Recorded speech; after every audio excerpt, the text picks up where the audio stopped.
Hello, Dr. Neeraj. First of all, thank you for joining the call. Thank you. Thanks, Kamal. Thanks for inviting. It's always pleasure to talk to young people, young minds exploring the world. So, जो भी इस conversation को सुन रहा है, doctor Neeraj has come up with a very unique concept emergency care services में, and इनका इन्होंने नाम रखा है Hanuman care. Hanuman is a Hindu goddess and care पे ज्यादा मैं फोकस नहीं करूंगा. इनका टैगलाइन जाता है ब्रिंगिंग संजीवनी टू लाइफ. ये ओवरऑल माइथोलॉजिकल पर्सपेक्टिव से मोस्ट ऑफ लोगों ने जो इंडिया में रहते सुना होगा, but it's all together coming across for the emergency care services. ये आइडिया कहाँ से आया एंड ये इंस्पिरेशन कहाँ से आया all together Hanuman care open करने का? तो 2019 में जब हमने आइडिएट किया इस बिजनेस को, उस समय तक मेरी वर्किंग प्रोफेशनल जर्नी जो है करीब 10-11 साल की हो चुकी थी. और 11 साल के हेल्थ केयर जर्नी में मैंने ये रियलाइज किया कि हेल्थ केयर अभी भी इक्विटेबल नहीं है, ट्रांसपेरेंट नहीं है, और uses of IT is very limited into health care. तो काफी टाइम काम करने के बाद, and specially when you have a student like attitude to learn and to know more about your industry, तो मुझे ये एक स्टेटमेंट जो है वो काफी चुभती थी और मैं इंटरव्यू होता था उसको सॉल्व करने के लिए. वो स्टेटमेंट था कि थोड़ा पहले ले आते तो बचा लेते. ये बार बार मैं सुनता था हॉस्पिटल्स के अंदर, अभी भी सुनता हूँ. आपने भी कहीं ना कहीं सुना होगा, रिलेट कर सकते हैं स्टेटमेंट से. तो मुझे ये लगता था कि लोग थोड़ा पहले क्यों नहीं आते हैं, मतलब बीमारियों की पहचान नहीं हो पाती है, पैसे कम होते हैं, डॉक्टर से अवॉइड किया जाता है, ट्रांसपोर्ट की सुविधा नहीं है, बहुत सारे रीजंस जो है उस स्टडी में निकल के आए. But understanding India and the wider geography जिसमें इंडिया फैला हुआ है, जिसको हम भारत कहते हैं. भारत 6 लाख छोटे गांवों का समूह है, 20 बड़े शहर नहीं है. अगर हम पूरे भारत को स्टडी करते हैं तो लॉजिस्टिक्स अभी भी जो है towards health care is a very difficult challenge. ज्यादातर अस्पताल बड़े शहरों में हैं और लोग अभी भी छोटे शहरों में, गाँव में, कस्बों में रहते हैं. तो ये जो ट्रांजिट है ये आज भी काफी डिफिकल्ट है. तो हमारे मन में ये सवाल था कि अगर 15 मिनट में पिज्जा आ सकता है तो 15 मिनट में एम्बुलेंस क्यों नहीं पहुंच सकती है, और क्यों नहीं एक्सेस टू हेल्थ केयर को इजी किया जा सकता है. तो इसी आइडिया के साथ हमने ये प्लेटफॉर्म स्टार्ट किया जिसको नाम हमने हनुमान केयर दिया. पूरा पर्पस जो है लोगों को equitable and transparent access of health care provide करना था. ओके सर, आपका खुद का प्रोफेशन क्या है? मतलब ऑफ कोर्स मैंने बोला डॉक्टर नहीं. हॉस्पिटल एडमिनिस्ट्रेशन बैकग्राउंड से हूँ. I am a medical doctor turned into a hospital administrator. मैंने अपनी हायर एजुकेशन जो है वो हॉस्पिटल हेल्थ सिस्टम्स मैनेजमेंट में किया, एमबीए किया, एमफिल किया, पिलानी से पढ़ा. और फिर मैंने hospital planning, designing, building, operations, ये पूरा काम जो है हॉस्पिटल बनाने का, संचालन करने का और फिर प्रोमोटर्स को ट्रांसफर कर देने का किया. और करीब 7 बड़े अस्पताल इंक्लूडिंग एक मेडिकल कॉलेज जो है हमने बिल्ड किया. और ये काफी अर्ली डेज ऑफ मेरे कैरियर में हुआ, तो मुझे काफी अंडरस्टैंडिंग जो है हेल्थ केयर की मिल गई थी, अलग अलग जियोग्राफी की. और फिर सेकंड जो मेरा जॉब रहा वो रूरल हेल्थ केयर के स्पेस में रहा, जिसमें कि मैंने 4 हॉस्पिटल्स बनाए, 3 बिहार में, 1 उत्तर प्रदेश में. और उसका पीएनएल लीडर भी था. उसको पूरा ऑपरेशनलाइज करना मेरी जिम्मेदारी थी. तो छोटे शहरों के अंदर हॉस्पिटल्स कैसे चलेंगे, किस तरीके के हॉस्पिटल बनने चाहिए, लोगों की जरूरतें क्या है, ये सब काफी कुछ सीखने को मिला. और क्वालिटी हेल्थ केयर के अंदर एक्रेडिटेशंस कैसे होंगे, इन सब चीजों की भी जानकारी मिली और काफी ट्रेनिंग मिली. एक छोटा सा पीरियड, 1-1.5 साल का, मैंने नीति आयोग के साथ भी काम किया और काफी बिहार, झारखंड के अंदर हॉस्पिटल्स, गवर्नमेंट फैसिलिटीज को इंस्पेक्ट करने का मौका मिला. तो उससे काफी अंडरस्टैंडिंग आई कि अभी भी हम कहाँ लैक कर रहे हैं हेल्थ केयर के अंदर.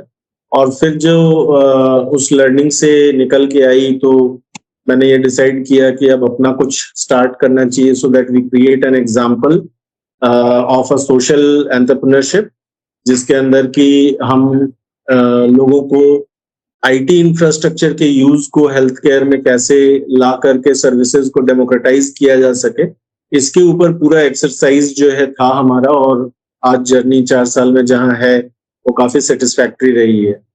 सो जब आप हनुमान केयर बोलते हो, इसके अंदर क्या-क्या सर्विसेज़ हैं? ऑफ कोर्स मैंने सुना है, मैंने जो पढ़ा है अपने बेसिस पे मोस्टली एम्बुलेंस सर्विसेज़ है through the different channel. But आप कैसे करते हो उसको और क्या-क्या डिफरेंट मोड्स ऑफ ट्रांसपोर्टेशन है इन इमरजेंसी केयर सर्विसेज़ में? तो प्राइमरीली मैं आपको बोलता हूँ कि हनुमान केयर जो है, इसका मिशन जो है वो ये है कि 2030 में कोई भी सड़क पे ना मरे, या तो उसको access to health care facilities मिल जाए और सड़क दुर्घटना में किसी की जान ना गंवाई जाए, और घर से निकल के अस्पताल अगर आप जा रहे हैं तो रास्ते में आपकी मृत्यु ना हो, आप हॉस्पिटल पहुंचे और सही समय पे आपको सही इलाज मिले, ये मिशन है। अब इसके अंदर ट्रांसपोर्ट एक हिस्सा है। जब हम प्री हॉस्पिटल केयर बोलते हैं, pre hospital care itself is a specialization. And जब हम प्री हॉस्पिटल केयर बोलते हैं तो it is not limited to providing ambulances, but it is a full gamut of service where in we start with emergency response. आप जब किसी आपदा में होते हैं, जब किसी मेडिकल इमरजेंसी में होते हैं, तो आप सबसे पहले सोचते हैं कि कोई हमें बताए कि करना क्या है। तो वो एक first response in form of a consultation, second response कि घर पे कोई आ करके आपका blood pressure, sugar, vitals check करे और आपको ये बोले कि अभी आपको हॉस्पिटल जाना है कि नहीं जाना है, और कुछ इमीडिएट फर्स्ट एड अगर मिल सके तो। फर्स्ट एड खुद सीखना, हाउस होल्ड के अंदर इमरजेंसी एक्शन प्लान्स को बनाना तीसरा कंपोनेंट है, ताकि लोग समझ पाए कि हमें क्या करना चाहिए जब हमारी मेडिकल इमरजेंसी आती है। आपको जान के ताज्जुब होगा कि अगर आज का समय देखें तो हम जब ट्रैवल कर रहे होते हैं तो कोई पर्स अब रखता नहीं है, मोबाइल सबका लॉक रहता है। ईश्वर ना करे हमारे आपके जीवन में अगर कभी कोई दुर्घटना हो जाए तो हमें लोग कैसे आइडेंटिफाई करेंगे कि मैं कौन हूं, वो भी काफी कठिन है। तो कैसे इस प्रॉब्लम को सॉल्व किया जाए कि अगर कोई क्रैश कर रहा है तो उसका आइडेंटिफिकेशन राइट टाइम पे हो जाए, उसके घर वालों को सूचना मिल जाए और वो इमरजेंसी ट्रिगर हो जाए ताकि एम्बुलेंस, पुलिस पहुंच सके। ये जो है अपने आप में एक समस्या है। आपका ब्लड ग्रुप जो है वो आप जानते हैं, लेकिन आपके ब्लड ग्रुप के आपके मित्र कितने हैं आप नहीं जानते हैं। लेकिन हम लोगों की मैरिज एनिवर्सरीज, बर्थडे जानते हैं। तो उसको कैसे हम आइडेंटिफाई कर सकते हैं कि हमारे आसपास में हमारे ब्लड बडीज कौन है, हमारे ब्लड ग्रुप के लोग कौन है, और क्या मेरे फैमिली वालों के पास ऐसा कोई डेटा बैंक है। तो टेक्नोलॉजी का सही इस्तेमाल, जो टेक्नोलॉजी फॉर पर्पस जो बोलते हैं, वो हम बिल्ड करने की कोशिश कर रहे हैं एज अ इमरजेंसी रिस्पॉन्स, जिसमें right from helping people over phone, identification of their immediate requirements, sending ambulance, sending first responder, and developing technologies wherein people are ready, emergency action plan build हो सके, trainings। ये जो है component of services है। हालांकि exact services को अगर हम बताएं आपको तो एम्बुलेंस के अंदर हम रोड एम्बुलेंस, एयर एम्बुलेंस और ट्रेन एम्बुलेंसेस प्रोवाइड करते हैं। इसके अलावा हम प्री हॉस्पिटल केयर के अंदर सारे नोटिफिकेशंस, जैसे अगर आप हमारे सब्सक्राइबर हैं और आपकी कोई इमरजेंसी हो रही है तो आपने जैसे ही पैनिक क्रिएट किया है तो आपके घर वालों को रेस्पॉन्स भेजना कि इनके साथ ये प्रॉब्लम हुआ है, इनको हम इस हॉस्पिटल ले जा रहे हैं। तो पूरा 360 डिग्री सॉल्यूशन जो है वो हम प्रोवाइड करते हैं। ट्रेन एम्बुलेंस एक स्पेसिफिक सेगमेंट है जिसमें कि काफी फ्रूगल इनोवेशन के साथ हमने उसको बिल्ड किया है। और उसमें जैसा कि मैंने पहले भी बोला कि भारत 6 लाख छोटे गांव का समूह है, 20 बड़े शहर नहीं है। तो बहुत सारे patient Bihar, Jharkhand, Orissa, Bengal, north eastern state और ऐसे छोटे राज्यों से निकलते हैं, जो दिल्ली एम्स, मेदांता, कोयम्बटूर, वेल्लोर जैसे शहरों में जाते हैं। तो ये 1000 किलोमीटर के ऊपर की जर्नी अगर आप एयर से करेंगे तो बहुत महंगा होता है, अमूमन 10 लाख से ज्यादा। अगर आप रोड से करते हैं तो बहुत रिस्की होता है। सड़कों के कंडीशंस आप जानते हैं, गाड़ियों की कंडीशंस बहुत मुश्किल होती है, एक्सीडेंट प्रोन होता है, गाड़ियों का ऑक्सीजन कैरिंग कैपेसिटी कम होता है, टायर्डनेस बहुत होती है, एग्जॉस्ट हो जाते हैं drivers. So train is a feasible option. तो हम लोग उसको ट्रेन एम्बुलेंस भी डेवलप किया है हमने, और उस पर काफी अच्छा सपोर्ट हम कर पा रहे हैं और पब्लिक का भी बहुत प्यार मिल रहा है और वॉल्यूम्स काफी है उसमें। तो जब आपने कहा कि सपोज मैं एक बेसिक एग्जांपल लेता हूँ, मैं हाईवे पे जा रहा हूँ, I met with an accident, अब मेरा फोन लॉक है, मेरे पास वॉलेट में रखता नहीं है, तो उस केस में how does it go? Suppose मैं एक मेंबर हूँ, आपने बोला तो उस केस में सपोज मेरे सारे सर्कल के डेटाबेस भी हैं आपके पास, और वो कैटेगरी कैसे काम करता है? तो 2 चीज़ें हैं इसके अंदर। एक तो हम सिर्फ़ आपको ट्रेन करते हैं कि आपको कैसे रेडी रहना है। तो आप अपने कॉन्टैक्ट कार्ड्स रखें अपने साथ गाड़ी के अंदर, अपने पॉकेट के अंदर, मोबाइल के ऊपर कवर में। ये एक नॉन टेक सॉल्यूशन है जिस पे कि हम लोगों को ट्रेनिंग्स प्रोवाइड करते हैं। जो टेक सॉल्यूशन है इसमें हनुमान केयर के पास वो 2 हैं। एक आपको हम क्यूआर कोड्स देते हैं जो आपको की चेन, गाड़ियों के ऊपर, हेलमेट के ऊपर, आपके बैग के ऊपर पेस्ट होता है। 5 सेट ऑफ क्यूआर कोड्स मिलते हैं। तो किसी भी इमरजेंसी के समय में आपके आइडेंटिफिकेशन के लिए लोग सिंपली वो क्यूआर कोड स्कैन करेंगे। तो विदाउट आपके फैमिली मेंबर्स का नंबर डिस्प्ले किए हुए उनको कॉल्स एंड नोटिफिकेशंस चले जाएंगे, and the notification will also come to Hanuman care so that we get the exact location of the responder कि कहाँ से ये ट्रिगर हुआ है। रेस्पॉन्डर का आइडेंटिफिकेशन भी हो जाता है और हम वहाँ पे quick access of ambulances provide कर पाते हैं। तो this is one solution. Second is a pendant which is like a wearable device. You just wear it as a pendant, as a necklace, and if there is an emergency, even for a fraction of second, you just press that pendant and the alert goes to your relatives and your emergency contacts and also to Hanuman Care, so that we get the exact location of the patient and we send the ambulances there. तो ये 2 take solution है और एक training का हिस्सा है जिसपे कि हम काफी अवेयरनेस ड्राइव्स रन करते हैं अलग अलग इमरजेंसी सिचुएशंस के ऊपर। तो ये सब सारी चीजों के लिए one has to be a member of Hanuman care, ऐसा कुछ है? Subscriber of Hanuman care, right. तो ये जो सब्सक्राइबर होते हैं पेड बेसिस पे होते हैं, करेक्ट? सब्सक्राइबर पेड होते हैं। ओके। और ये जो आपने पेंडेंट बताया उसमें सेंसर वाली चीजें होती है कि जैसे मैंने क्लिक किया इमीडिएटली वो इन्फॉर्मेशन जाता है, is it? तो ये सारे न्यू डेवलपमेंट हैं जो कि हमने अपने 4 साल की लर्निंग में सीखा कि एम्बुलेंस सिर्फ देने से लोगों का सॉल्यूशन नहीं होगा।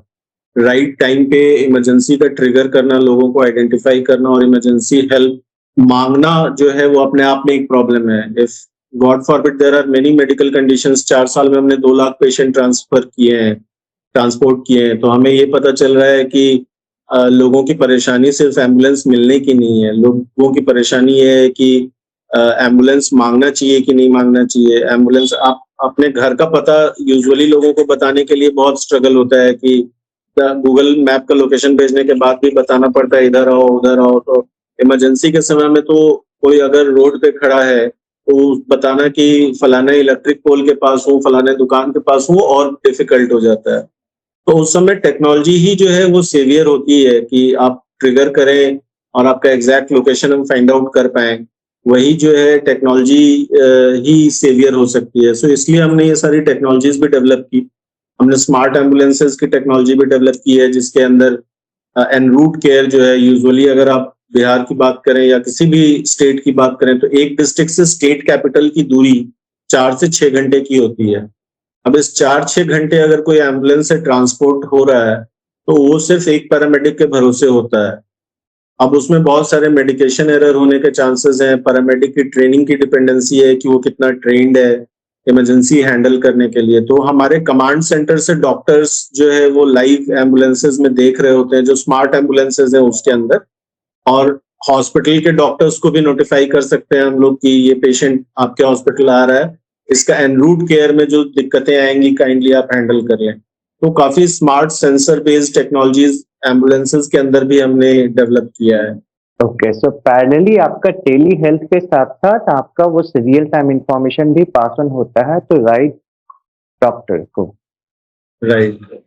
तो in case of any peculiar scenario वहां पे वो पैरेलली उनको गाइड भी कर सकते हैं, जो भी एक पैरामेडिक डॉक्टर है एम्बुलेंस में स्टैब्लिश, राइट। इसमें मेरा एक सवाल है, क्योंकि एम्बुलेंस आई अंडरस्टैंड जो कि हम डेली बेसिस पे देखते हैं, आपका एयरप्लेन के थ्रू भी आई अंडरस्टैंड, बट जब आपका, क्योंकि वो सब प्राइवेट प्लेयर्स है, जब आपकी इंडियन रेलवे आती है then how do go about it? Is it आपको क्या करते हैं स्टेट गवर्नमेंट के साथ आप टाई अप करते हो या फिर वो कैसे होता है? Because it's all together different channel, बहुत स्टैब्लिश्ड चैनल है ऑफ कोर्स, बट कैसे करते हो उस केस में railway ambulance? To bring multiple stakeholders right from government of India, railway की मिनिस्ट्री को भी हम अप्रोच कर चुके हैं, स्टेट गवर्नमेंट को भी अप्रोच कर चुके हैं. But to be honest, as if now we do not have any government association per se, but the legalities of train ambulances are very simple. Trains actually allow कि आप अपने patient को अगर ट्रैवल कर रहे हैं तो उनके लिए स्पेशल कोटा ऑफ रिजर्वेशन है. सेकेंडली उनको ऑक्सीजन सिलेंडर्स कैरी करना अलाउड है और कुछ होम हेल्थ केयर डिवाइसेस भी उनको कैरी करना अलाउड है. तो इलेक्ट्रिकल स्पेसिफिकेशन ट्रेन की सेफ्टी के हिसाब से हमने पूरा चेक किया है और हम क्या करते हैं कि 4 बर्थ बुक करते हैं जिससे कि दूसरे पेशेंट्स जो को ट्रैवलर है उनको कोई परेशानी ना हो. वो पूरा 4 बर्थ को बुक करने के बाद हम उस स्पेस को एक मिनी आईसीयू में कन्वर्ट कर देते हैं. तो right from the patient cardiac monitor which is a 5 पारा कार्डियक मॉनिटर वो इंस्टॉल करते हैं. उसके अंदर इन्फ्यूजन पंप्स होते हैं जिससे दवाइयां चलती हैं वो इंस्टॉल करते हैं. बाईपैप या वेंटिलेटर का रिक्वायरमेंट होता है तो वो भी इंस्टॉल करते हैं. ऑक्सीजन सिलेंडर्स इंस्टॉल करते हैं और ये पूरा आईसीयू सेटअप के बाद एक फिजिकल पैरामेडिक और डॉक्टर दोनों या दोनों में से कोई एक वहां मौजूद होता है फिजिकली और फिर रिमोटली हमारे कमांड सेंटर में उसको गाइड भी करते हैं. तो right from booking of a ticket to providing all necessary medical equipments to providing the road ambulances at both end. जहां से पेशेंट उठा है वहां से स्टेशन तक लाना और स्टेशन से उतार के अगले गंतव्य स्थान यानी हॉस्पिटल या घर तक पहुंचाना. ये पूरी जिम्मेदारी जो है वो एज अ कंपनी हम लोग ओन करते हैं और इसमें फैसिलिटेट करते हैं पेशेंट को. So it is kind of a medical assistance during travel inside the train. Train ambulance is just verbatim की उसको बोलते हैं but it is not an ambulance, it is a medical assistance in train for long distance travel. तो उसमें आपका कहना है कि जो सेकंड एसी की जो बर्थ होती है आप पूरे 4 सीट आपने ब्लॉक किया उसको, उसमें सारी चीजें आपके स्टाफ जाते हैं, उसमें जो जो भी as part of the ambulance requirement होती है उसको फिक्स करते हैं maybe an hour before. तो सर अगर क्योंकि मैं थोड़ा सा समझने की कोशिश इसलिए कर रहा हूँ क्योंकि ये काफी अलग से नया कॉन्सेप्ट है. ट्रैवल तो हमेशा करते हैं बट इस तरह का setup only reserve for the VIP generally. तो कई सारे ट्रेन के जो स्टॉपेज होते हैं 5 मिनट के होते हैं, 6 मिनट के होते हैं, 10 मिनट के होते हैं, उसमें आप कैसे मैनेज करते हो? यूजुअली इस तरीके के जो ट्रैवल होते हैं वो राजधानी में सबसे ज्यादा होती है और ट्रैवल के अंदर इस इक्विपमेंट को इंस्टॉल करना रियली डिफिकल्ट होता है. इसलिए हमारे पास प्री फैब्रिकेटेड स्ट्रक्चर्स हैं जो कि बस ट्रेन के अंदर घुसाते हैं पेशेंट के साथ ही और वो रेडी टू यूज हो जाता है. उसमें प्लग एंड प्ले सिस्टम है. So it hardly takes 5 minute to install all the medical equipments which are prefabricated into boxes and ready to use. तो बहुत टाइम नहीं लगता है. पेशेंट शिफ्टिंग अपने आप में एक आर्ट है जिसमें कि स्कूप स्ट्रेचर्स को यूज करते हुए ट्रेन के अंदर पेशेंट शिफ्ट करें ताकि फर्दर इंजरी उनको ना हो. और जहां तक वीआईपी की बात है, एक चीज मैंने जैसे शुरू में भी बोला कि हेल्थ केयर जो इक्विटेबल होना चाहिए. आज 26 जनवरी है, हम गणतंत्र दिवस मना रहे हैं और जैसे हम बोल रहे हैं एक देश एक तिरंगा, वैसे ही एक संविधान के तहत सबको बराबर जो है फैसिलिटीज मिलनी चाहिए. हेल्थ केयर को भी इक्विटेबल होना है. तो ये कोई वीआईपी एक्सेस ऑफ फैसिलिटी नहीं है. इसका दाम बहुत कम आता है. अगर रोड एम्बुलेंस के भी कंपैरिजन में देखें तो रोड के जो भी कॉस्ट होते हैं ना गाड़ियों का, अगर कोई पटना से वेल्लोर जा रहा है तो वापस गाड़ी पटना तक आएगी तो फ्यूल का कंजम्पशन जो है वो डबल हो जाता है, लोगों का टाइम भी डबल हो जाता है. बट ट्रेन में क्या है, वन साइड ही कॉस्ट लगता है और दूसरी तरफ से बस 2 लोग लौट रहे हैं, या तो डॉक्टर या पैरामेडिक या दोनों में से कोई एक. तो कॉस्ट जो है रोड ट्रांसपोर्ट के कंपैरिजन में कम है, सेफ्टी ज्यादा है और इजी एक्सेस टू ऑल है. ट्रेन में चढ़ने के लिए किसी की परमिशन नहीं चाहिए आपको, you just need a ticket. So it is equitable and there is no VIP culture into it and accessible to wider Bharat region. Sir मैं इसी पे अब क्वेश्चन पे मेरा फॉलो अप क्वेश्चन ये है कि there is no second way to look at it. जैसा आपने भी हाईलाइट किया, जब पिज्जा डिलीवर हो सकता है 10 मिनट में, 15 मिनट में, हेल्थ केयर इंफ्रास्ट्रक्चर क्यों नहीं अवेलेबल? इसके पीछे रीजन क्या है? क्योंकि अगर आज भी मैं खुद बैंगलोर में रहता हूँ, मुंबई में रह चुका हूँ, दिल्ली में रह चुका हूँ, ये मेजर सिटीज भी छोड़ दें, यहाँ भी चैलेंजेस बहुत हैं. मेजर चैलेंजेस है जब आपकी हेल्थ केयर की आती है, how it is for the tier 2, tier 3, tier 4 cities altogether when it comes to the altogether India का healthcare infrastructure, जहाँ पे गवर्नमेंट इतनी सारे एम्स खोल चुकी है, इतने सारे प्राइवेट हॉस्पिटल्स हैं, इतनी सारी चीजें Ayushman Bharat and so and so fourth है। करंट सिनेरियो कैसा है altogether?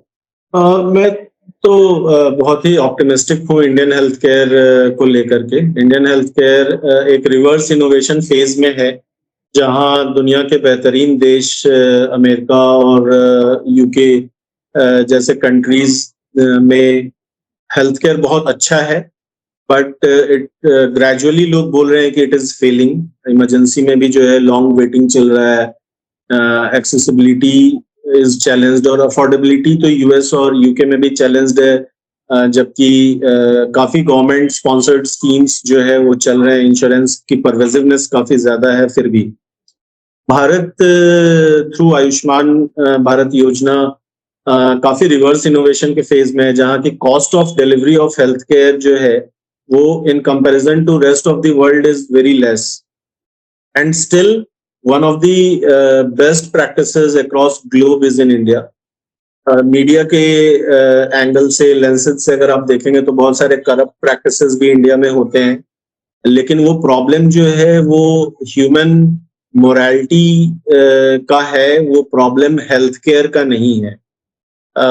गलत चीजें, करप्शंस अक्रॉस सिविल सर्विसेज भी हो रही हैं, इंजीनियरिंग्स में भी हो रही हैं, and every walk of life you see a lot of corruption happening. It is not limited to medical industry. Yes, वो लोगों को चुभता ज्यादा है क्योंकि वहाँ इमीडिएट लाइफ एंड डेथ का सिचुएशन होता है, बट ये प्रॉब्लम जो हेल्थ केयर का मीडिया के लेंसेज से हम देखते हैं, it is largely a problem of morality, जो कि इंडिया में और पूरे विश्व में गिरता ही चला जा रहा है। उसका कोई क्विक फिक्स नहीं है, it is a long term strategic civilizational problem that we need to fix, but health care in India is more equitable, more accessible than rest of the world, that is what I believe. Yes, बहुत सारे improvement के scope है।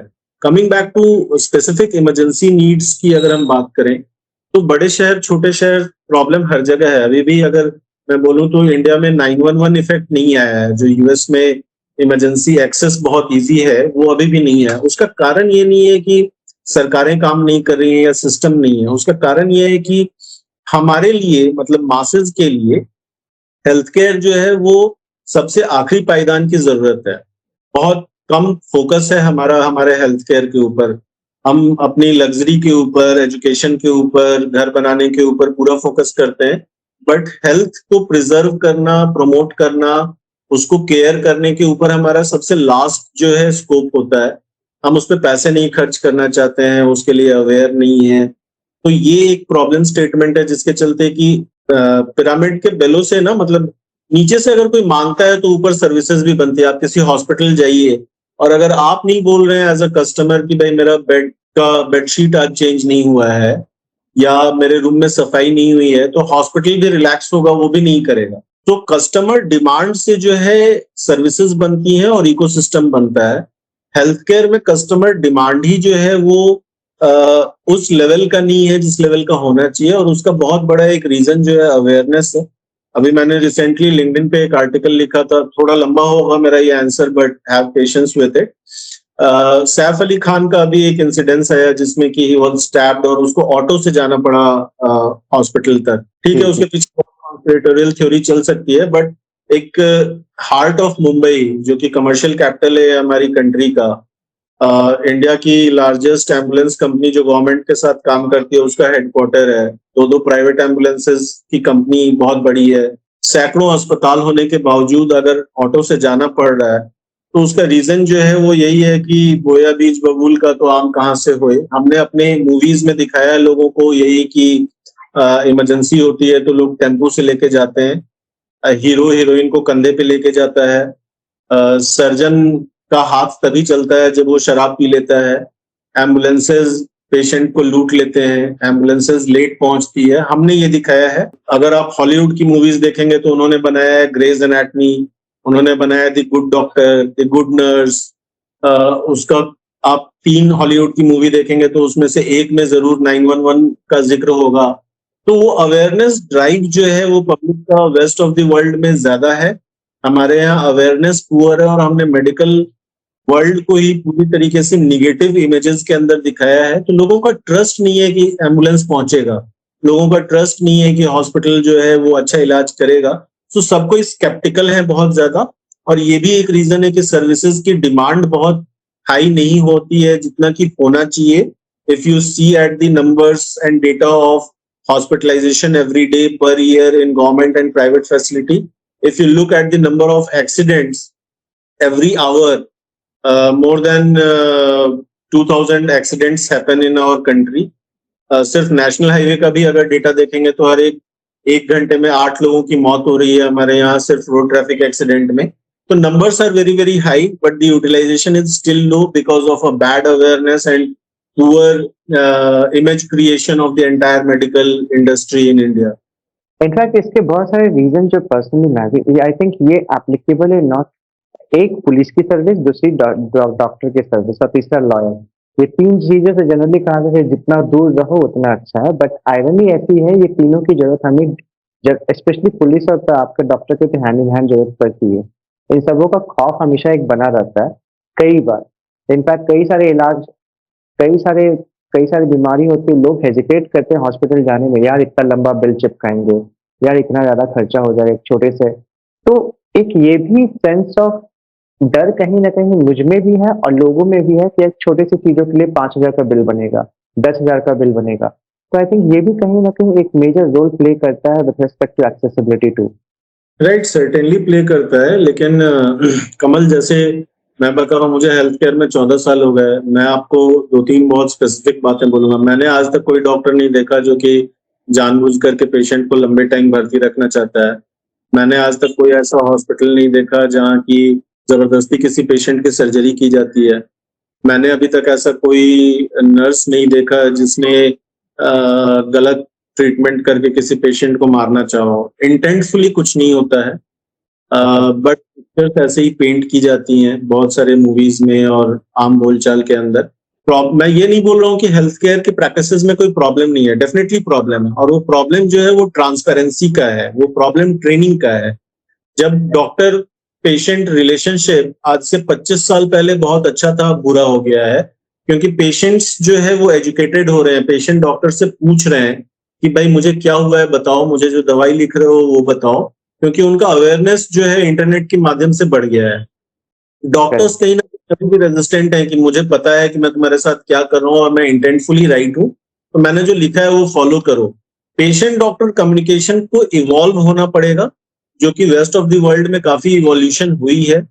लोग एक मतलब अपने मरीज से एज अ क्लाइंट बात करते हैं और उनको सेटिस्फाई करने की कोशिश करते हैं।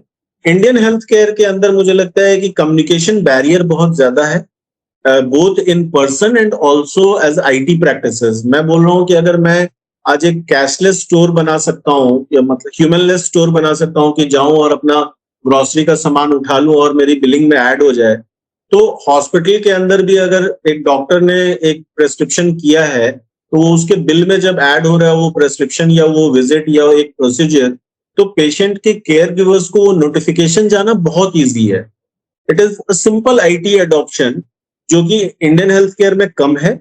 और पर्सनल इंटरेक्शन जो doctor patient, doctor nurse, nurse to patient और मैनेजमेंट का रोल जो है, जो प्रोफेशनल मैनेजमेंट का इवोल्यूशन होना चाहिए, वो अभी भी कहीं ना कहीं प्रिमिटिव स्टेज में है। बहुत ज्यादा काम करने की जरूरत है हमें ये ट्रस्ट बिल्ड करने में कि हम आपके हित में काम कर रहे हैं, और इंफॉर्मेशन सिस्टम्स को स्ट्रॉन्ग करने में ये एक मेजर लैकुना है।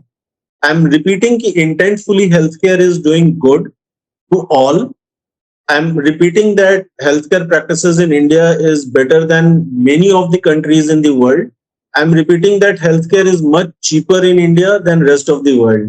But उसके बावजूद एक communication error है, जो कि डॉक्टर्स की जिम्मेदारी है, मेडिकल पूरी इंडस्ट्री की जिम्मेदारी है ज्यादा कम्युनिकेट करना, ज्यादा बेहतर तरीके से, एम्पैथेटिक तरीके से कम्युनिकेट करना, जो कि ओवरलोड की वजह से अब एक हॉस्पिटल के अंदर अगर आप गवर्नमेंट की फैसिलिटी देखें, दिल्ली एम्स या पटना का पीएमसीएच एशिया का सबसे बड़ा अस्पताल बन रहा है, वहां की एडमिशन कैपेसिटी जो है 1000 पेशेंट की है, वहां एडमिट 2000 पेशेंट हो रहा है। एक ओपीडी में एक डॉक्टर जो है 1 घंटे के अंदर यूजुअली 10 मरीज देख सकता है, लेकिन उसको देखने पड़ रहे हैं करीब 30-40 पेशेंट प्रति घंटे। तो वो ओवरलोड, ओवरवर्क जो मेडिकल इंफ्रास्ट्रक्चर है उसकी वजह से भी काफी प्रॉब्लम्स हो रही हैं। या इनफैक्ट डॉक्टर पर रेशियो पर डॉक्टर टू पेशेंट रेशियो, अगर मैं गलत नहीं हूँ, जनरली कहा जाता है कि इट शुड बी आइडियली 1000:10 और 1:10 समथिंग कहा जाता है, करेक्ट? 1:1000, राइट। हाँ, जो कि इंडिया के केस में इट्स बहुत ज्यादा गैप है, वो गैप बहुत ज्यादा है। गैप है, और गैप से भी बड़ा मैं तो ये बोल रहा हूँ कि हमारी एफिशिएंसी इतनी और टेलीमेडिसिन का एडॉप्शन इतना है कि ये गैप भी बहुत हिट नहीं करेगा। हिट ज्यादा ये कर रहा है कि ये डॉक्टर्स और मेडिकल इंफ्रास्ट्रक्चर जो है वो ज्यादा कॉन्सोलिडेटेड है शहर की तरफ। और मैं बार बार रिपीट करूंगा, आपको बोरियत लगेगी, लेकिन भारत बहुत डिफरेंट है। अगर आप बिहार, यूपी और उड़ीसा ही देख लेंगे तो 8 यूरोपियन कंट्रीज के पॉपुलेशन के बराबर है। तो भारत जो है वो वेस्ट को कॉपी नहीं कर सकता है। तो even if you are building AIIMS in Delhi, Patna and state capital, you need to work on the community health center level. You need to work on preventive health care. You need to work on a district headquarter secondary level care. तो वो जो health care का chain है ना, उसमें नीचे की तरफ डॉक्टर्स नहीं है। वो आज भी भारत की एक बड़ी आबादी रूरल मेडिकल प्रैक्टिशनर्स के भरोसे है।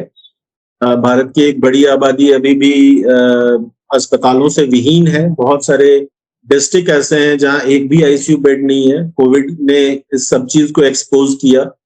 बिहार की बात करें तो मैं आपको 10 जिलों का ऐसा नाम बता सकता हूं जहां एक भी एडवांस लाइफ सपोर्ट एम्बुलेंस नहीं है। तो ये डिस्पैरिटी जो है वो अर्बन और रूरल इंडिया का डिवाइड जो है वो काफी ज्यादा है। Number of doctors yes come है, लेकिन उससे भी ज्यादा बुरी बात यह है कि वो कॉन्सोलिडेटेड है शहर की तरफ, और इसके ऊपर जो है बहुत एक्टिव काम होता हुआ भी अभी नहीं दिख रहा है, जो कि एक मैटर ऑफ कंसर्न है। तो is it fair to assume कि गवर्नमेंट के जो हॉस्पिटल्स होते हैं उसमें जो डॉक्टर्स काम करते हैं, अब मैं आपको अपने पर्सपेक्टिव से बताता हूँ, जनरली क्या होता है, हर कोई पैसे कमाना चाहता है and somebody has put in so much of effort to complete their degrees and उसके बाद आपको eventually he becomes a doctor। तो उनका पहला प्रेफरेंस होता है कि इनिशियल कुछ साल वो गवर्नमेंट सेक्टर में काम कर ले, एक्सपीरियंस गेन कर ले, and they will try to stick with the private hospital, private practices and so support. Money is the major factor, but the same time the moment it comes to the आपके जो rural segments होते हैं, उसमें मैं ही कुछ एक ऐसे segment जानता हूँ, कोविड के टाइम पे डॉक्टर्स ही अवेलेबल नहीं, लेजिट डॉक्टर्स नहीं थे यूपी बिहार में कई जगह। उस केसेस में जो लोग होते हैं, जो उसको मैं क्या बोलूँ, कंपाउंडर बोलते हैं, करेक्ट, वो आपको सारी चीजें देखते हैं। तो इसके पीछे, और वो कई सारे लोग उसमें ट्रेन भी नहीं होते हैं, तो उसके पीछे इज इट कि गवर्नमेंट भी पुश नहीं कर रही है कि बॉस आपकी there is no such mandate कि डॉक्टर जो कि गवर्नमेंट हॉस्पिटल और गवर्नमेंट इंस्टीट्यूशन से पास होते हैं, are they not mandate to work on those area, और इज इट डॉक्टर के ऊपर डिपेंड करता है, इज इट, या फिर गवर्नमेंट की तरफ से ऐसा कुछ मैंडेट नहीं है? 3 ऑब्जेक्टिव आंसर्स हैं। पहला तो ये है कि कानून बहुत सारे हैं देश में, उसका पालन नहीं होता है। तो डॉक्टर्स की रूरल पोस्टिंग का नियम है हमारी कंट्री में भी, जो बहुत स्ट्रिक्टली फॉलो नहीं हो रहा है, नंबर 1। नंबर 2, आप किसी को मजबूर नहीं कर सकते एक लो क्वालिटी ऑफ लाइफ जीने के लिए। वो रीजन सिर्फ पैसा नहीं है। अगर मैं आज रूरल हेल्थ केयर की बात करूं तो मुझे बहुत अच्छे से पता है अपने प्रैक्टिसेस की वजह से कि जो डॉक्टर दिल्ली में बैठ के किसी अपोलो फोर्टिस मेदांता में काम कर रहे हैं, वहां उनकी जो सैलरी है उसका 10 टाइम्स जो है एक डॉक्टर बिहार के भागलपुर, बेगूसराय, मुजफ्फरपुर जैसे जिलों में बैठ के पैसा कमा पाता है प्राइवेट प्रैक्टिस में। तो पैसा जो है वो प्रॉब्लम नहीं है रूरल हेल्थ केयर में जाने से। प्रॉब्लम क्वालिटी ऑफ लाइफ का है। आप पैसा कमा लेंगे 5 लाख रुपया, 10 लाख रुपया महीना, आपके बच्चे पढ़ेंगे किस स्कूल में? आपका quality of life after work क्या रहेगा? आप सर्किल में उठेंगे बैठेंगे, बहुत तरीके का प्रॉब्लम है। पैसा सिर्फ कमाना नहीं, पैसा खर्च करना भी एक प्रॉब्लम हो जाता है लोगों के लिए। तो मैं अपने बहुत सारे डॉक्टर्स फ्रेंड्स को ऐसा जानता हूँ जो बहुत अच्छा पैसा कमा रहे हैं छोटे डिस्ट्रिक्ट में रह के, बट वो भी अभी भी सोचते हैं कि पेरेंट्स को लेके बच्चों के पढ़ाई के चलते दिल्ली शिफ्ट कर जाऊं, बैंगलोर शिफ्ट कर जाऊं। तो रीजन पैसा नहीं है, नंबर वन। नंबर टू, गहरी बात अगर आप देखेंगे तो इंडिया में मेडिकल एजुकेशन का ना डेमोक्रेटाइजेशन नहीं हुआ है।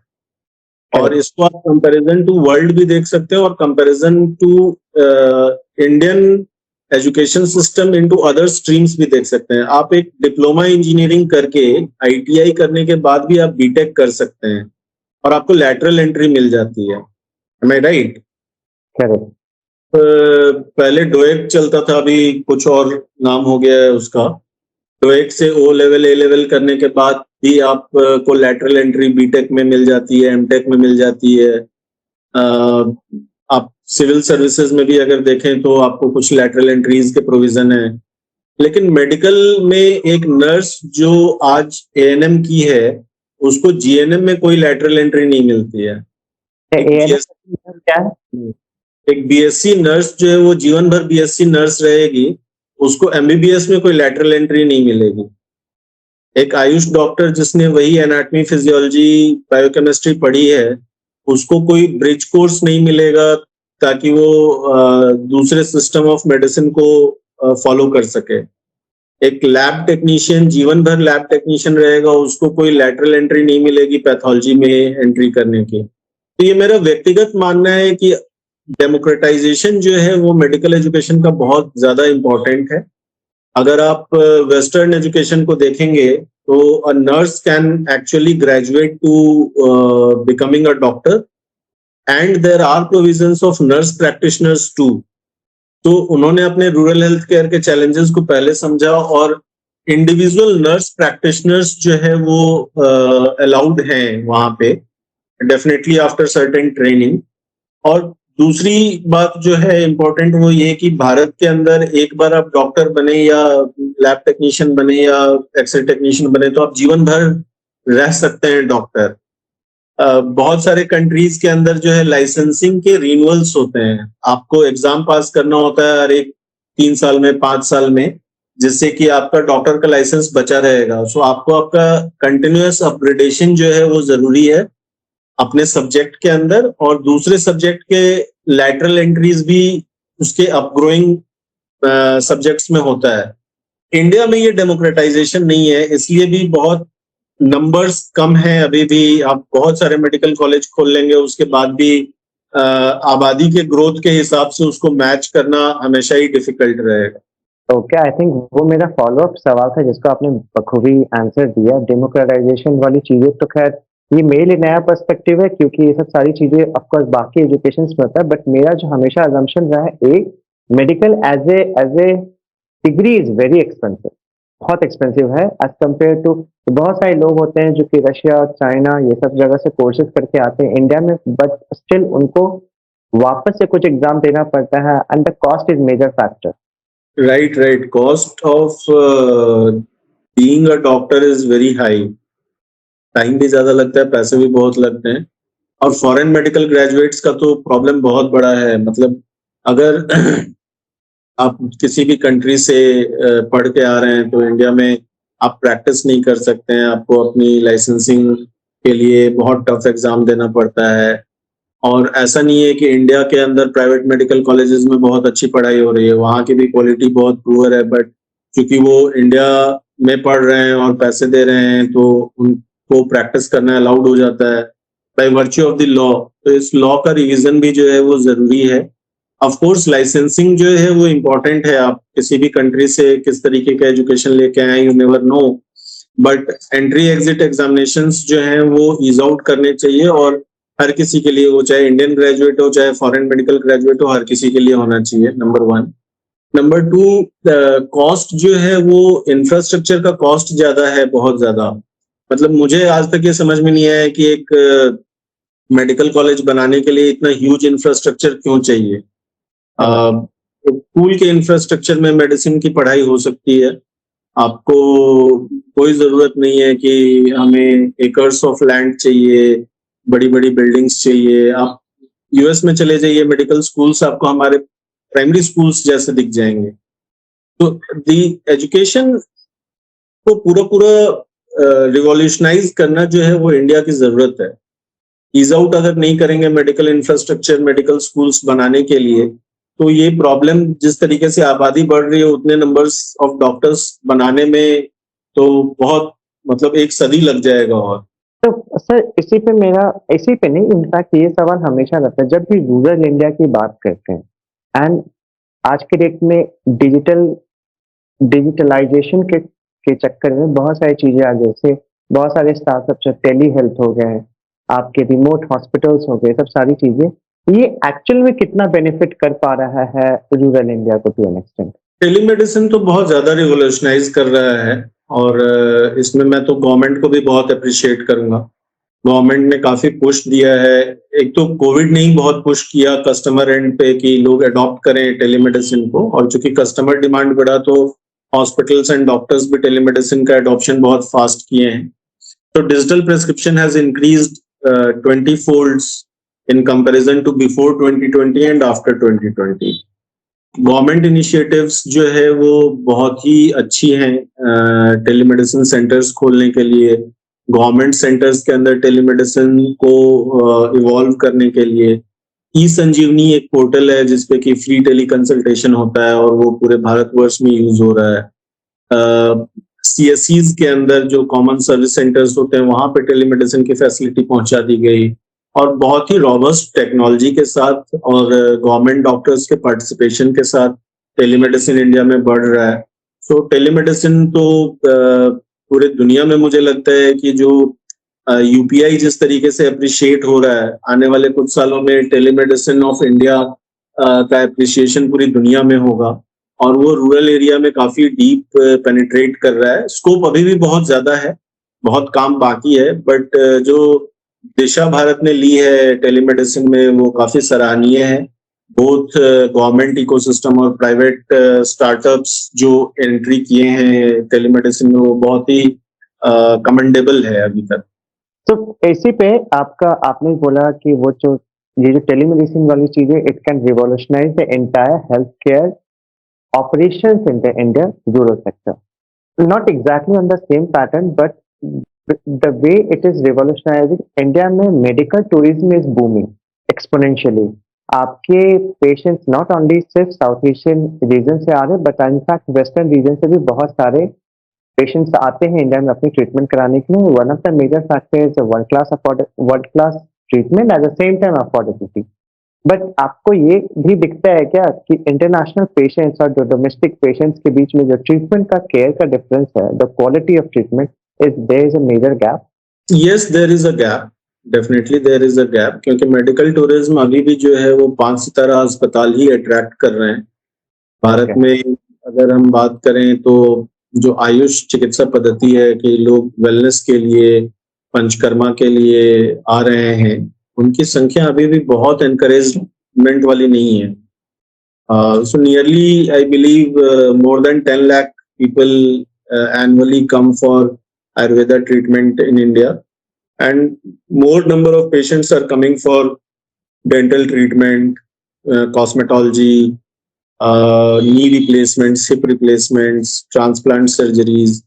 तो इंडिया में काफी बड़ी तादाद में बाहर से लोग आ रहे हैं, मेडिकल टूरिज्म बढ़ रहा है, और उनके लिए स्पेशल प्रोविजंस बिल्ड किए जा रहे हैं, क्योंकि इंटरनेशनल लॉज भी उसको प्रमोट कर रहे हैं कि भाई हमारे देश से अगर कोई जा रहा है तो उसकी किस तरीके की ट्रीटमेंट प्रोटोकॉल्स रखने हैं, डॉक्यूमेंटेशन रखना है, हॉस्पिटैलिटी रखनी है। सो मल्टीपल एजेंसीज उस पर वर्कआउट करती हैं, right from hospitality to health care, multiple agencies उस पर काम कर रही हैं।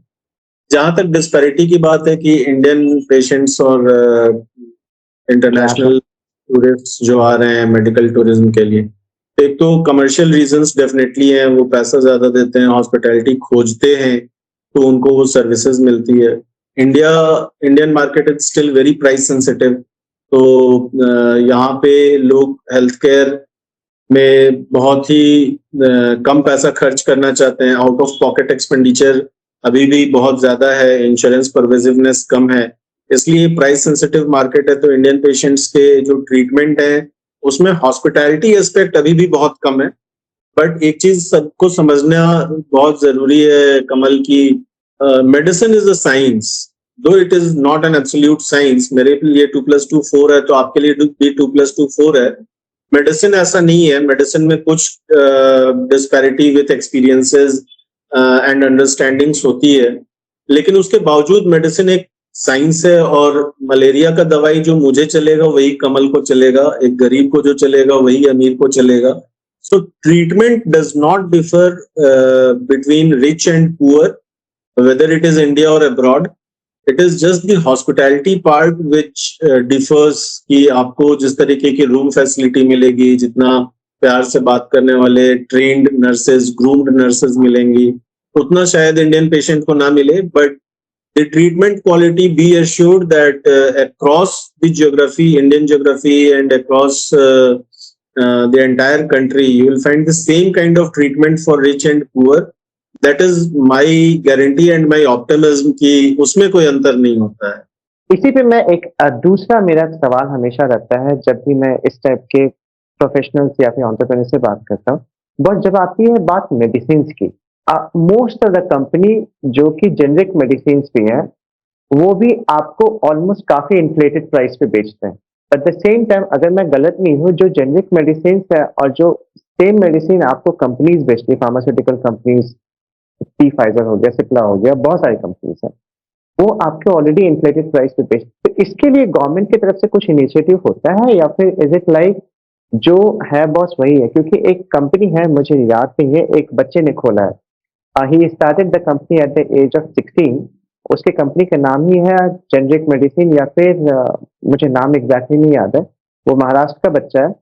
उसको गवर्नमेंट ऑफ इंडिया की तरफ से भी इसने क्या किया है, ये सीधा सप्लाई के पास जाता है, सेम मेडिसिन को वो ऑलमोस्ट नॉमिनल प्राइस पे अपने आधार जेनरिक मेडिसिन करके एक उसने रिटेल आउटलेट शुरू किया, वहां पे बेचता है। तो वो जो स्टार्ट डिफरेंस है वो बहुत ज्यादा वाइड है, एंड द प्रॉब्लम इज एक वन बिजनेस में not be able to solve the problem. Very right question to be asked Kamal. Generic medicine की यूजेस स्पेशली आप अगर 2014 के बाद देखेंगे तो इंडिया में काफी प्रमोट हुई है, right from government to private industries. In fact अभी राइडर्स सबकी जेनरिक मेडिसिन मार्केट में आ गई हैं, और सबसे बड़ा पुश और कंपटीशन इस बिग फार्मा इंडस्ट्री को, लॉबी को गवर्नमेंट की तरफ से ही मिला है।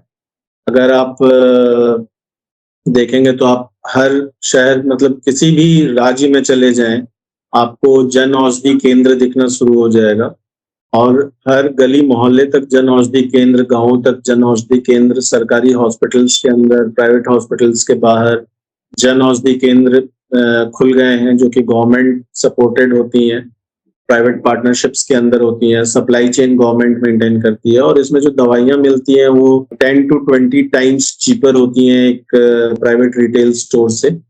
और ये इतना बड़ा पुश है कि प्राइवेट कंपनीज भी मजबूर हो गई हैं अपनी जेनरिक मेडिसिन मार्केट में फ्लोट करने के लिए, और जेनरिक रिटेल स्टोर्स खोलने के लिए बहुत सारी कंपनी में, मतलब एक तो आधार आपने सही नाम लिया, बच्चे ने बहुत अच्छा काम किया, बट देयर आर दवा India and many other companies जो कि जेनरिक स्टोर्स का चेन पूरे कंट्री में फैला रही हैं। जेनरिक मेडिसिन और ट्रेड मेडिसिन में बहुत अंतर नहीं होता है, वो एक मार्केटिंग गिमिक है। सॉल्ट सेम ही होता है, उसकी पोटेंसी सेम ही होती है। It is just the patent cost, जिसके चलते कि कॉस्ट ऑफ ड्रग्स जो मार्केट में होते हैं वो सर्टेन टाइम के लिए, उसके ऊपर काफी रिसर्च एंड डेवलपमेंट के कॉस्ट भी जाते हैं। ऐसा नहीं है कि सिर्फ लूट उसका एक कारण है कि कंपनीज उसको महंगा बेचना चाहती हैं। एक दवाई के मैन्युफैक्चरिंग कॉस्ट से उसका एमआरपी आप कंपेयर ना करें, उस दवाई के बनने से पहले उसके रिसर्च डेवलपमेंट पे animal trial, human trial, various licensing, इसके ऊपर काफी करोड़ों का खर्च होता है, जिस पैसे को भी आप इसी सेल साइकिल में आपको निकालना होता है। और पेटेंट्स जो मिलते हैं वो 3-5 साल के लिए मिलते हैं, तो उतने पीरियड तक के लिए दवाइयों का महंगा होना समझ में आता है। और गवर्नमेंट की काफी इनिशिएटिव है अभी कैंसर ड्रग्स को, इम्प्लांट्स को, स्टेंट्स को के प्राइसेस को रेगुलेट करने के लिए गवर्नमेंट ने काफी लॉज बनाए हैं और उसका काफी अच्छा एनैक्टमेंट भी हो रहा है। तो नहीं, वो मुझे समझ में आता है बिकॉज़ जब आपके कॉस्टिंग उसको इनकर होते हैं, तो वो जो 3 से 5 साल का आपने टाइमलाइन बताया, उसमें उनको अपने सारे कॉस्ट इनकर करके आपको प्रॉफिटेबिलिटी भी गेन करनी पड़ती है। इसका सबसे अच्छा एग्ज़ाम्पल है कोविड के सिनेरियोज़ में। I mean, there's a multiple such company, those who actually were about at a loss, suddenly वो उनकी मल्टी-बिलियन डॉलर कंपनीज़ हो गई। उसमें से एक मडोना नाम की कंपनी आपने पक्का सुना होगा, जो यूएस की राइट। कंपनी है, या फिर टी फाइज़र हो गए। इनका stock prices has shoot up like, मतलब जबकि कोविड ऐसी जेनेरिक चीज़ें थी, जिनका vaccine should be available in free of cost in most of the country. But उसके लिए आज भी ये लोग पर डोज़ चार्ज करते हैं somewhere close to some initially मुझे याद है कुछ $100, but now it has gone down. तो सर, मेरा दूसरा सवाल ये था कि जब भी आपके कुछ मार्जिनाइज्ड कम्युनिटीज़ होते हैं, वो उनको हेल्थ केयर एक्सेसिबिलिटी में इतनी डिफिकल्टी आती क्यों है? इज़ इट बिकॉज़ उनके लेवल पे हेल्थ केयर इंफ्रास्ट्रक्चर अवेलेबल नहीं है, या फिर वो पार्शियलिटी या फिर बायसनेस आज भी है, जो मार्जिनाइज्ड कम्युनिटीज़ होती है स्पेशली रूरल एरिया में? नहीं, वो हेल्थ केयर इंफ्रास्ट्रक्चर का एक्सेस पुअर है। हेल्थ केयर के अंदर मुझे लगता है कि पूरे हिंदुस्तान में अगर कोई एक जगह ऐसा है जहाँ की कास्ट, क्रीड, रिलीजन के आधार पे भेदभाव नहीं होता है, तो वो अस्पताल हैं। मंदिरों से ज़्यादा सुलभ और इक्विटेबल बिहेवियर जो है वो हेल्थ केयर इंफ्रास्ट्रक्चर के अंदर ही है। अस्पतालों के अंदर ना आपको अमीर-गरीब देख के बिहेव किया जाता है, ना ही आपको अ, जात के आधार पे, धर्म के आधार पे, भाषा के आधार पे कोई भेदभाव नहीं है किसी भी अस्पताल के अंदर। तो इस पॉइंट को तो मैं बिल्कुल सिरे से खारिज करता हूँ। हाँ, इक्विटेबल मतलब आप देखो ग्रामीण क्षेत्रों में अस्पताल अभी भी नहीं है, और जो अस्पताल बना रहा है और करोड़ों का खर्च करके वहाँ पे अस्पताल उसने डाला है, वो उसको कमर्शियल ही रखना चाहेगा, उसको उसके पैसे वो निकालने हैं। तो जो एक माइंडसेट का गैप है ना, मेंटल गैप जो है वो बहुत बड़ा है। लोग समझते हैं कि हेल्थ स्वास्थ्य सेवाएं जो है वो सरकार को ही देनी चाहिए और फ्री होनी चाहिए। संभव नहीं है आज की तारीख में एटलीस्ट। अगर सरकारें आपको बिल्डिंग बनाने के लिए पैसा नहीं दे रही है, आपको सैलरी के में सब्सिडी नहीं दे रही है, तो किसी के लिए भी ये संभव नहीं है कि फ्री या हर समय चैरिटी करता रहे। तो वो पैसे लेंगे और सर्विसेज देंगे। और प्राइवेट हेल्थ केयर जो है पूरी दुनिया में बढ़ रहा है, भारत में भी बढ़ रहा है, और बहुत बड़ी अपॉर्चुनिटी भी है एंटरप्रेन्योरशिप के हिसाब से। It can not be free, but damn sure that there is no भेदभाव बिटवीन रिच पुअर, गरीब अमीर, ऐसा नहीं है हेल्थ केयर के अंदर। और हनुमान केयर की अगर मैं स्पेसिफिकली बात करूँ, मैंने आपके वेबसाइट पे पढ़ा था, अगर जो मिनिमम ट्रेन के थ्रू जो एम्बुलेंस सर्विस है, it's start from 50,000, right? May be for that matter certain distance.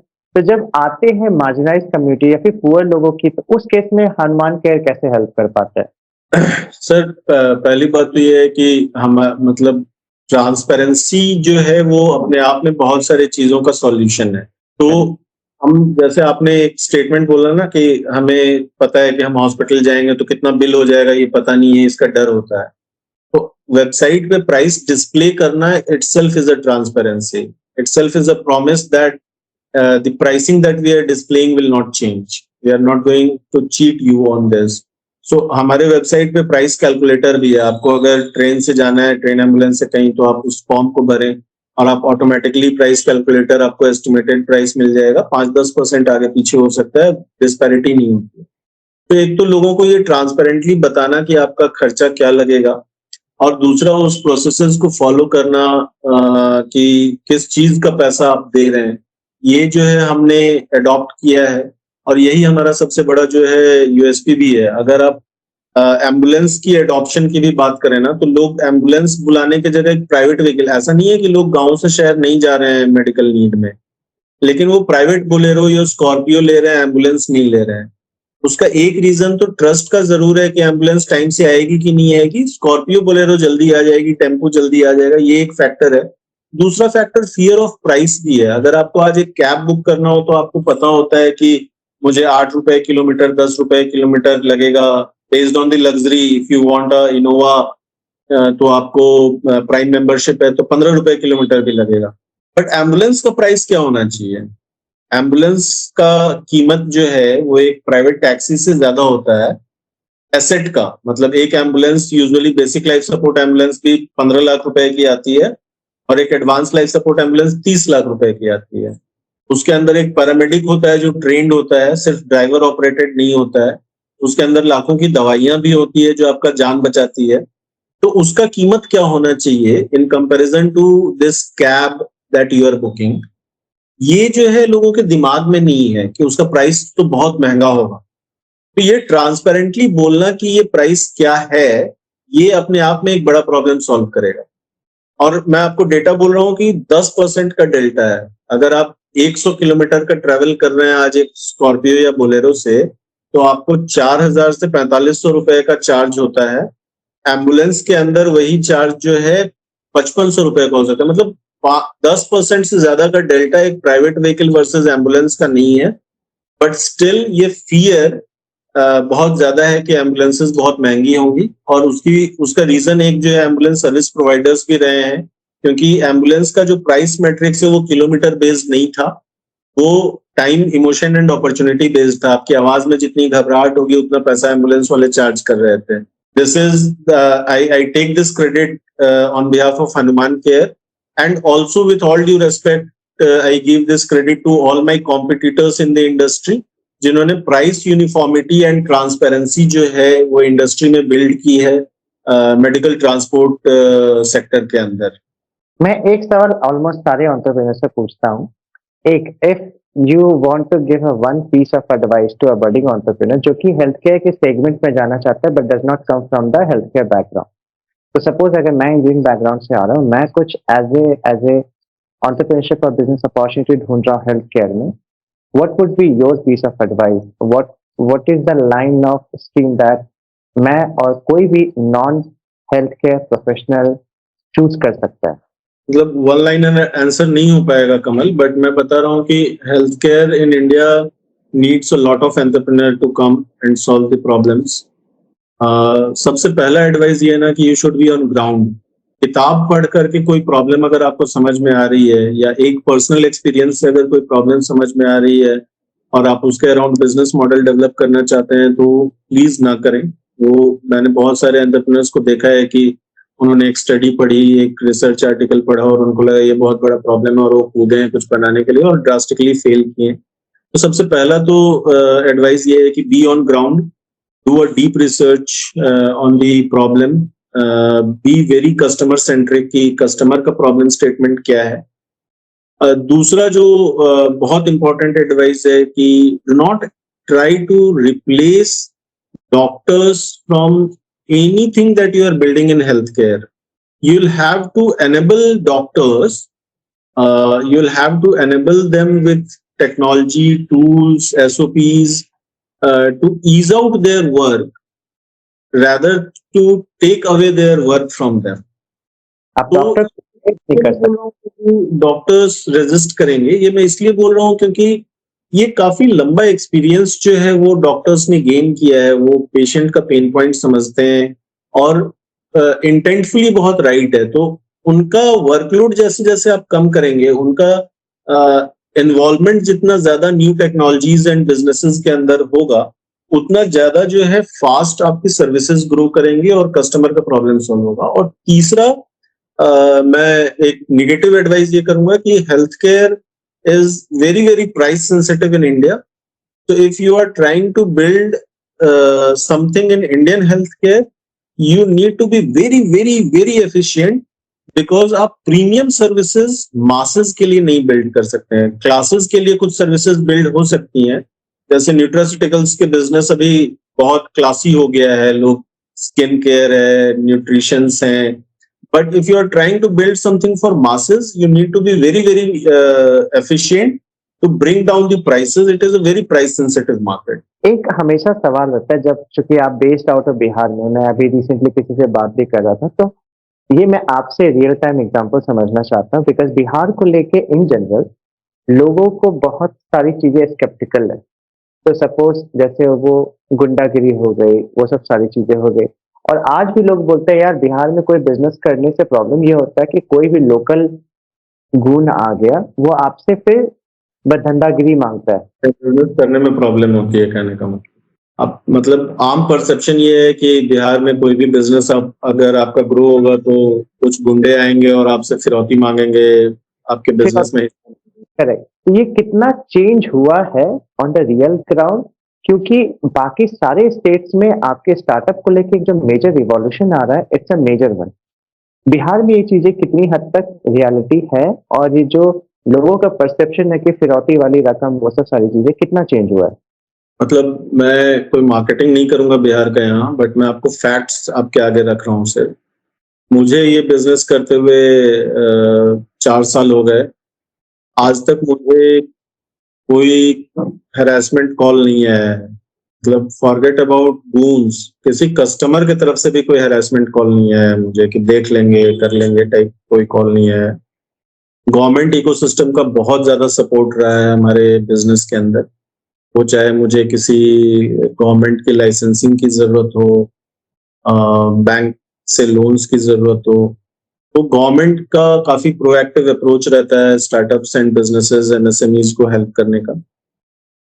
तीसरा मैं आपको डेटा बता रहा हूँ कि आप पूरे स्टेट्स को स्टडी कर लो। Bihar is the only state which is giving financial incentives to new businesses, especially startups. 10 lakh रुपए तक का सीड फंड गवर्नमेंट दे रही है नए स्टार्टअप्स को। आप अच्छा काम करते हैं तो अनदर 15 लाख रुपए देती है, और आप एक्सटर्नल फंड रेज करते हैं तो matching loan up to 50 lakh rupees maximum, वो भी गवर्नमेंट आपको देती है, जिसका कि रेट ऑफ इंटरेस्ट मात्र 3 से 5% है और 10 साल का लोन है। सो फाइनेंशियल इंसेंटिव्स बिहार में स्टार्टअप्स और इंडस्ट्रीज के लिए, आप यहाँ आके स्कूल बनाओ, हॉस्पिटल बनाओ, फैक्ट्री बनाओ, काफी अच्छे फाइनेंशियल इंसेंटिव्स हैं। Law and order situation Bihar का काफी बेटर है। It is all about perception that has been built for last 2-3 decades. समय बदल रहा है और बहुत तेजी से बदल रहा है, और मुझे पूरा विश्वास है कि आने वाले 10 सालों के अंदर बिहार अकेले 10 से 15 यूनिकॉर्न का जो है भागीदार होगा हिंदुस्तान के अंदर। आज भी अगर हम आपको बताएं तो मखाना, अभी रिसेंटली निखिल कामत ने कहा है कि 3,000 करोड़ का बिजनेस मखाना सिर्फ बना सकता है, क्योंकि मिथिलांचल में हो रहा है। यहाँ से ईवीज, इलेक्ट्रिक व्हीकल्स के अंदर काफी बिजनेस बिहार में बना है, जो कि दिल्ली, कलकत्ता, बैंगलोर जैसे शहर। यहाँ पे ऐसी ऐसी फैक्ट्रीज हैं जो रशिया में आर्मी को जूते सप्लाई कर रही हैं। बैग्स के ऐसे मैन्युफैक्चरिंग यूनिट हैं जो कि पूरे हिंदुस्तान में सप्लाई कर रही हैं। हनुमान केयर की अगर आप बात करें तो हम पटना से निकले और अभी 6 राज्यों में हमारा प्रेजेंस है। देहात एक कंपनी है जो अब बहुत जल्द आपको न्यूज में आएगा कि वो यूनिकॉर्न हो गए हैं। पूरे हिंदुस्तान में उन्होंने एग्री बिजनेस को रिवोल्यूशनाइज कर दिया है। तो आने वाले समय में मुझे लगता है कि अब जार एक कंपनी है जो फिनटेक कंपनी है, वो भी बिहार से ही हैं सारे लोग। रेजर पे के फाउंडर बिहार से हैं। So businesses in Bihar is taking a new direction and the speed is phenomenal. Marketing poor है शायद गवर्नमेंट की भी, या एक परसेप्शन जो बना हुआ है वो टूट नहीं पा रहा है कुछ कारणों से। लेकिन जो प्रोग्रेस बिहार ने किया है पिछले 5-7 सालों में, मुझे लगता है एक दशक और 10 साल के अंदर Bihar will be leading on businesses in the entire country. मेरा अपना ये मानना है। एक फाइनल सवाल before I call it off. As an individual, मैं एज एन इंडिविजुअल या फिर कोई भी इंडिविजुअल जो इस कॉल को सुन रहा है, अगर वो अपने बेसिस पे हेल्थ केयर में कुछ अपने कम्युनिटी लेवल पे चेंज लाना चाहता है एज ए, तो वो क्या हो सकता है? एक जो मैं समझ पा रहा हूँ, क्रिएट एन अवेयरनेस। इसके अलावा what would be your piece of advice for any individual to empower their communities or even for that matter family and the relatives and so on and so forth? One of the best questions that you have asked so far. I believe that health should be our top priority. It should be at helm of affairs. जैसे हम लोग बोलते हैं ना कि startups हम कर रहे हैं जनरेशनल वेल्थ बनाने के लिए, वेल्थ मैनेजमेंट सीखना चाहिए लोगों को। स्वास्थ्य हमारी प्राथमिकताओं में सबसे निचले पायदान पे है। अगर आप हेल्थ केयर के लिए कुछ भी करना चाहते हैं तो व्यक्तिगत रूप से लेकर के समुदाय और सामाजिक रूप में स्वास्थ्य को पहले पायदान की जरूरत बनाना जो है वो जरूरी है। हमने रिजर्वेशंस मांगे, हमें मिले। हमने सड़कें मांगी, हमें मिली। हमने मंदिर मांगा, हमें मिला। हम स्वास्थ्य नहीं मांग रहे हैं और हो रहे हैं। हमें स्वास्थ्य मांगना होगा, हमें अस्पताल मांगने होंगे, हमें हमारे वेलनेस सेंटर मांगने होंगे, हमें हमारे दवाइयों के दाम को कम करना मांगना होगा। कुछ गुणवत्ता वाली दवाइयाँ बिहार में और पूरे हिंदुस्तान में मैन्युफैक्चर हो और यहीं पे सप्लाई हो, ये मांगना होगा। हेल्थ हमारी प्रायोरिटी नहीं थी, तो इस वजह से इंडस्ट्रियल रिवॉल्यूशन के अंदर जितना पॉल्यूशन हुआ उसके हम मूक दर्शक बने रहे। यूजेस ऑफ प्लास्टिक्स के हम मूक दर्शक बने रहे। रॉन्ग फूड बिहेवियर के हम मूक दर्शक बने रहे। और आज उसका पछतावा ये है कि India is the world capital of diabetes, India is the world capital of COPD, India is the world capital of AIDS. So you talk about any disease, the highest number of patients are there in India. इस scene को change करने के लिए जो है वो व्यक्तिगत रूप से और अपने पारिवारिक माहौल में और समुदाय में आप कहीं भी बैठे तो सबसे पहले हेल्थ की चर्चा करें कि आप कैसे हैं और आपने अपने हेल्थ के लिए क्या किया है, आपका खान पान कैसा है और आप इंश्योर्ड हैं कि नहीं है.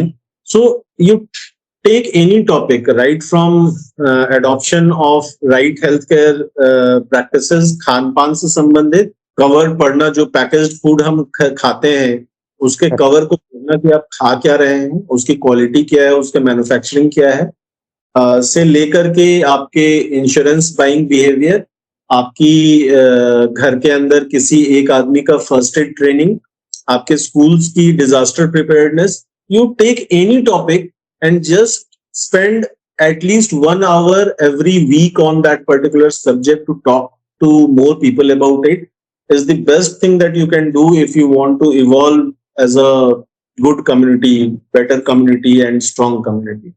So I guess the answer is as is, be aware and create an awareness. Simple.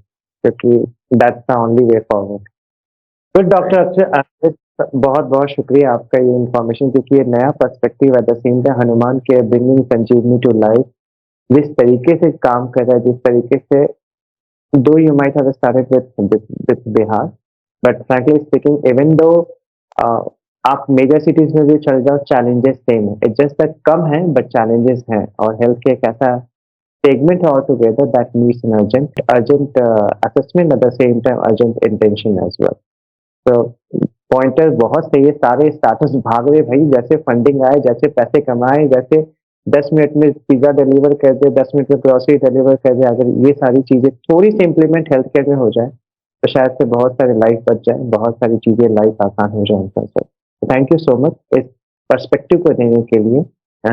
आपका हमारा पूरा विश्वास इसी बात पे है कि हमें रिक्लेम करना है हमारा अपना प्राइड और अपना कल्चर. वेस्ट से आके लोग हमें सिखा रहे हैं कि प्रॉफिट विथ पर्पस होना चाहिए. हम बचपन से जो है स्वास्तिक बनाते हैं और पहले शुभ लिखते हैं फिर लाभ लिखते हैं. जो शुभ करते हुए लाभ हो वही लाभ है. किसी का गला काट के पैसा लाना हमारे यहाँ सिखाया ही नहीं गया है.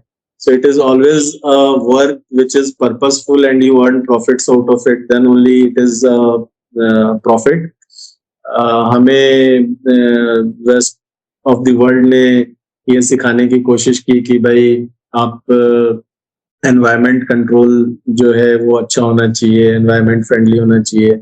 हम प्रकृति की पूजा करते आए हैं कई 100 सालों से और आज भी कर रहे हैं. तो हमें दूसरों से सीखने की जरूरत नहीं है, लेकिन जो हमें सिखाया गया है उसका पालन करना जो है बहुत जरूरी है.